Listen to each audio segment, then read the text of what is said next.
Merci. La parole est à Monsieur Gaby Charroux. Monsieur le Président, chers collègues, cette question s'adresse à Monsieur le Premier ministre.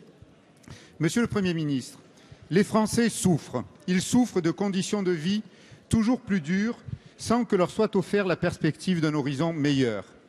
La réalité quotidienne de millions d'entre eux, c'est le chômage, le manque de logement, la reconversion pour des artisans, des commerçants qui ne peuvent plus poursuivre leur activité, des dirigeants de PME qui voient fondre leur carnet de commandes, toutes les formes de précarité qui se développent, sociales, professionnelles, énergétiques, sanitaires.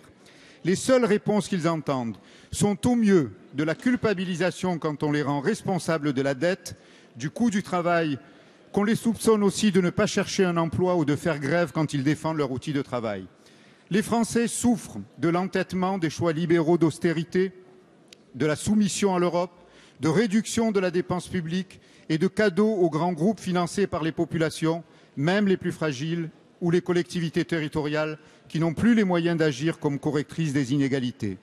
Pendant ce temps, les entreprises du CAC 40 engrangent 48 milliards d'euros de bénéfices et Veolia, par exemple, annonce 151 millions d'euros de dividendes en 6 mois. Dans le même temps qu'il faut couler, il dit dans le même temps qu'il faut couler la SNCM et les 4000 emplois qu'elle génère à Marseille et en Corse au profit de sociétés low cost qui ne respectent ni le droit social, ni la sécurité, ni l'environnement. La France est un pays riche. C'est la 5e puissance économique mondiale. Elle occupe le 3e rang mondial pour la productivité. Ce dont elle souffre, c'est que jamais la richesse n'a été autant accaparée par quelques-uns. Monsieur le Premier ministre, forcez le verrou.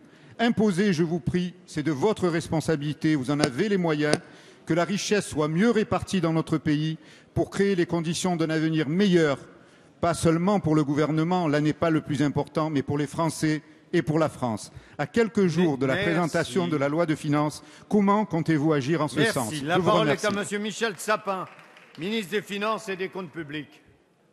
Merci Monsieur le Président, Mesdames, Messieurs les députés. Monsieur le député Gaby Charroux. Oui, vous avez raison, la France est un grand pays.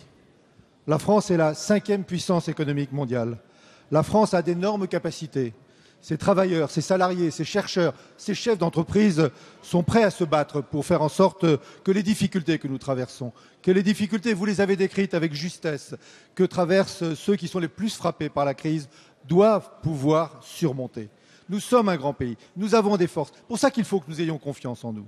Mais si nous voulons réagir par rapport aux difficultés d'aujourd'hui, si nous voulons redonner un espoir à ceux qui n'ont pas de travail, à ceux qui, petits entrepreneurs, artisans, commerçants, sont au bord de la faillite, est-ce que ce serait par l'augmentation des dépenses publiques? Est-ce que ce serait par l'augmentation du déficit? Est-ce que ce serait par l'augmentation de la dette? Vous savez bien que non. Vous savez bien que cette solution-là n'en est pas. Elle peut l'être dans les paroles, elle ne l'est même pas dans votre esprit. Je le sais parce que vous êtes rigoureux, y compris dans la gestion des deniers publics. Comment devons-nous faire?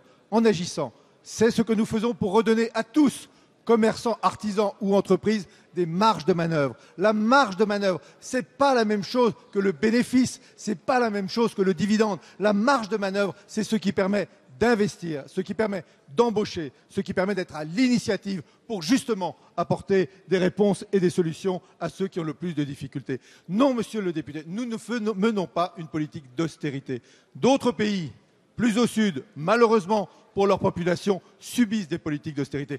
Quand aujourd'hui, nous voyons notre déficit plus élevé que celui que nous aurions souhaité, parce que la croissance est trop faible et parce que les recettes fiscales sont trop faibles, nous ne vous disons pas augmentons les impôts, nous ne vous disons pas comme d'autres baissons encore plus les dépenses publiques. Nous savons que ce ne serait pas la bonne réponse. Ça, ce serait la réponse de l'austérité. Non, nous disons tenons le cap de l'entreprise, le cap du travail, le cap du salariat, le cap de l'investissement, le cap des économies, c'est le cap du redressement de la France. Merci, Monsieur le Ministre.